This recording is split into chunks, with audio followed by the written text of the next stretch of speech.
Okay. Hi, I'm Heidi. And I'm Kristen. And today we bring you a very, very special bonus episode just for Halloween. We love Halloween. Yay! Favorite holiday? Halloween. Amazing. So, this is a quick, short thing. The Legend of the Vampire of Nolans, aka New Orleans, aka New Orleans.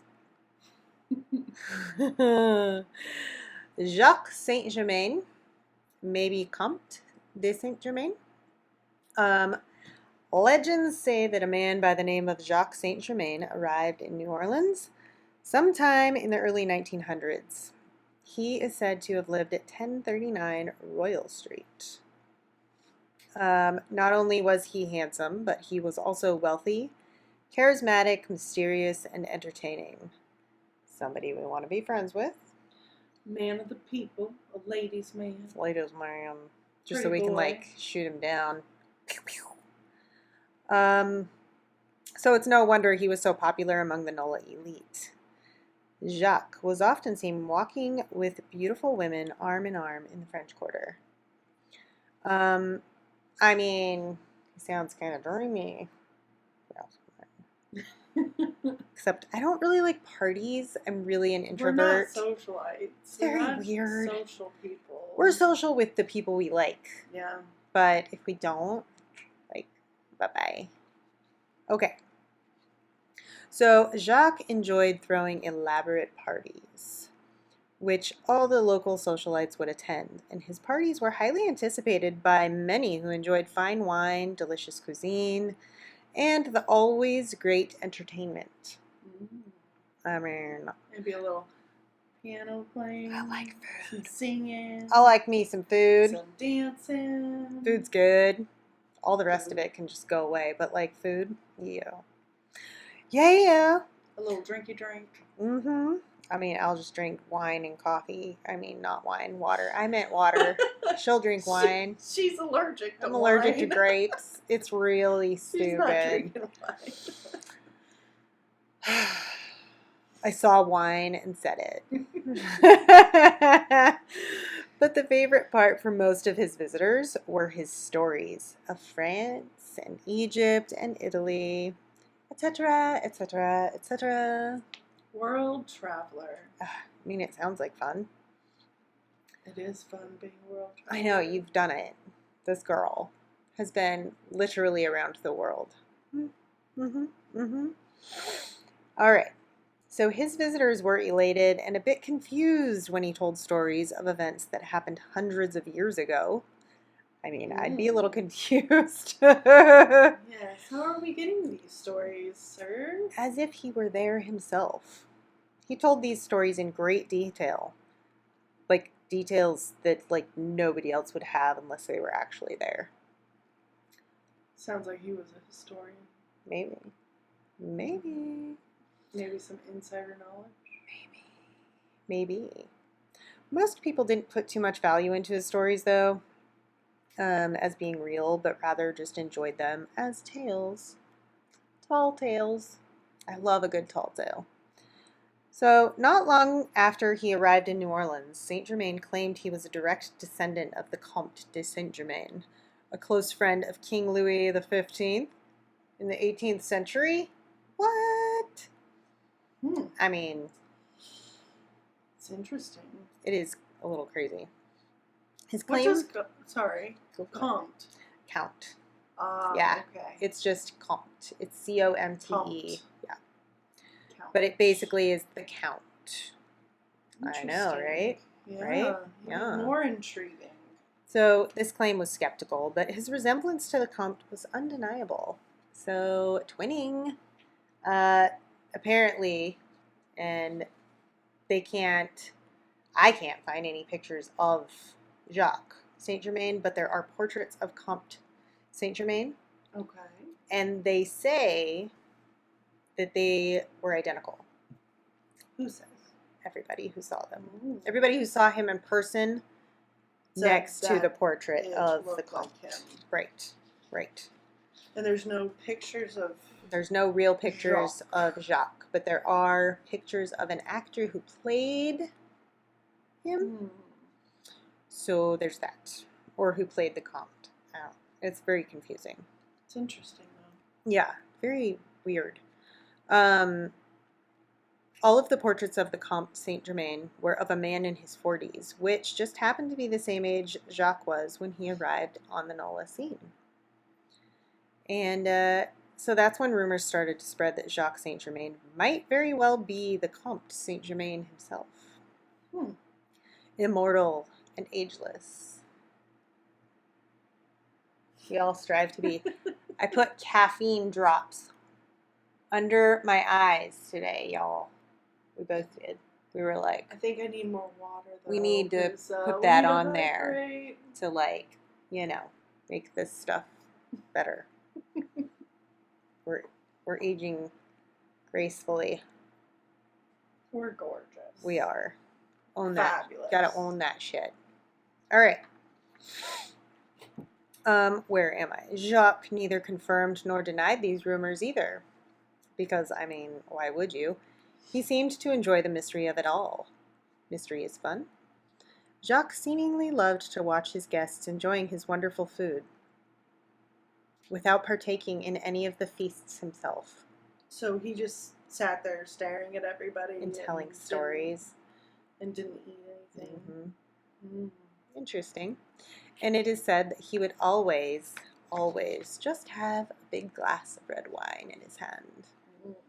That's sus. Red wine. I'll get there. A little suspicious. A little suspicious. This, coupled with his resemblance to Comte Saint-Germain, sparked another rumor that perhaps Jacques was actually a vampire. Several months after Jacques arrived in New Orleans, something terrible happened at one of his parties. And he apparently had a young woman with him who he escorted out to his second-story balcony. It was just off of his bedroom. And he had bitten her neck. And right then, at the same time he bit this girl's neck, somebody knocked on his door, like, real loud. And it distracted him just long enough for this girl to leap from the balcony to the ground level below. This man bit me. I'm flinging myself off of my balcony. It's like a faint-away couch, but, like, way worse. Bystanders tended to her needs as she sobbed and screamed about how he had bitten her neck. I'd be sobbing and screaming because I probably broke my leg. Right? I probably broke an elbow. Help me!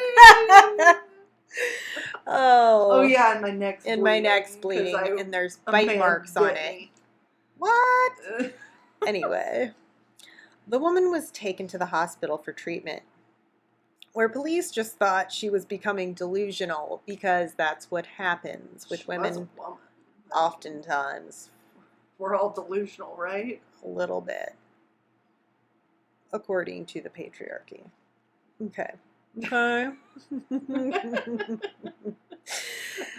am right now. Okay. These same police told Saint-Germain to not bother coming in that night for questioning, but rather to come to the police station the next day to clear things up. I'm guessing them cops were going to his fancy parties and hanging out with the girls that came there and was like, no, sir, you get a pass. You go home. He's just a good man. Good white man living in this beautiful house that I'm pretty sure is still there because I've seen pictures of it. And he could do no wrong, right? Of course. If somebody ever bites my neck, go at him full force, okay? Okay? I'm stabbing I'll hold you them. to that. She's going to stab him. Don't do that. You'll get in trouble. I mean, I got to protect myself. But, I got bit by somebody. No, I mean, if they bite me, don't stab them. Just, like, go after them. Okay. All right, lay down the law. Anyway, so they assumed he must have a logical explanation for what had happened to the young lady. He must have a logical explanation for biting her neck. No big deal. You got a whim. Yeah. Woo-hoo. Oh, bite this lady. So the next day came, and lo and behold, Guess who didn't show up to the police station? Mr. Jacques. Jacques Saint Germain had just disappeared without a trace, and he left all of his belongings behind in his house. He had money. He didn't have to have belongings. I mean, I'm not going to leave Buy some more behind belongings. all my fancy clothes. Anyway, this led police to break into his house, which, you know, is pretty cool that they just, like, broke into his house, where they found a bunch of opened but corked bottles of wine. But upon further inspection, it wasn't just wine. These bottles contained high amounts of human blood. That elbow's for you, Mom. Oh my gosh, I love it. I love it. I love it. Okay.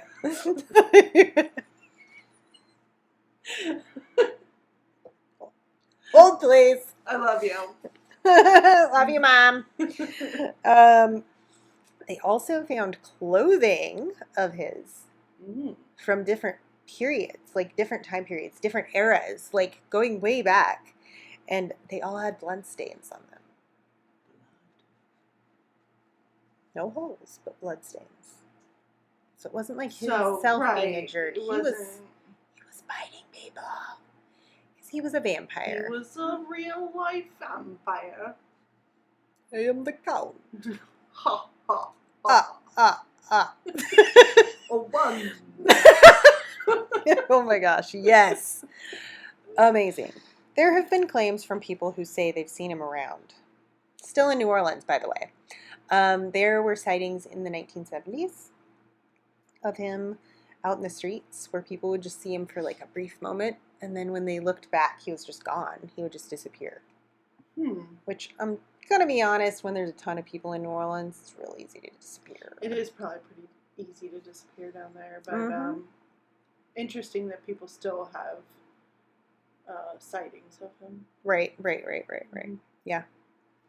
So is Jacques Saint Germain actually Comte de Saint Germain? Comte Saint Germain claimed to be the son of a prince, which I can't say his name. I've tried. Francis II I am going to say it. Ready? Rakoczy.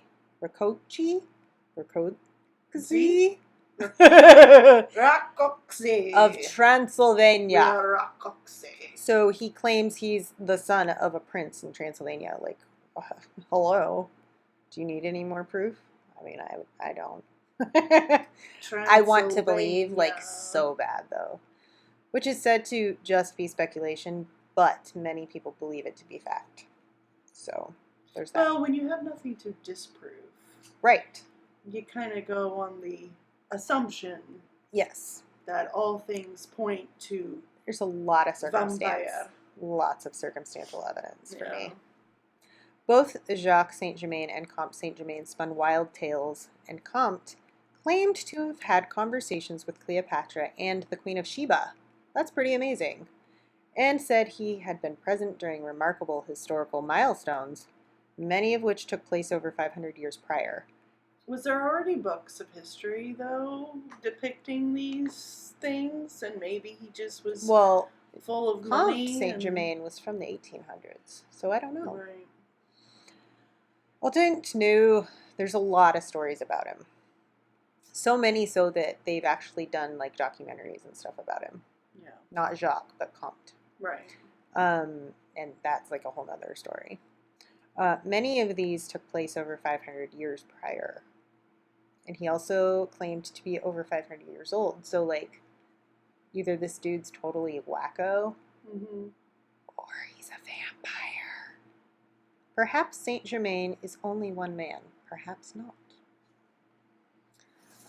That's it for that. But I do have the fun fact. Because I like fun facts. We love fun. I do fun facts all the time. We loved the fun facts. We love fun facts. I mean, that was Count Chocula for We Like Fun Facts. Okay, so fun fact. There are about 50 self-proclaimed sanguine vampires currently living in New Orleans. I I would like to sit in a room with these people. You want to ask questions, don't I you? got so many questions, but I don't want to go there by myself. I just want to know, like, vampire food. Obviously, before you're going to suck somebody's blood, like, you're going to get them tested for stuff, right? I hope so. In this day, that's like where my brain goes immediately. I mean, also, anytime I watch a movie and there's like a kissing scene, I always am like, did you brush your teeth first? I hope so. Every time. It's like they just woke up and they're kissing. I'm like, ugh, gross. Anyway, so if you want to do more research on this guy and that guy, This guy and that guy. there's a lot of information out there. It's all kind of the same from all the places, but I got all of my info from ancient. It's ancient-origins.net, pelicanstateofmind.com, and Wikipedia, because they actually have a lot of information. And yeah, that's my piece. What's it to ya? Happy Halloween, everybody. Happy Samhain. Ta-ta. For now.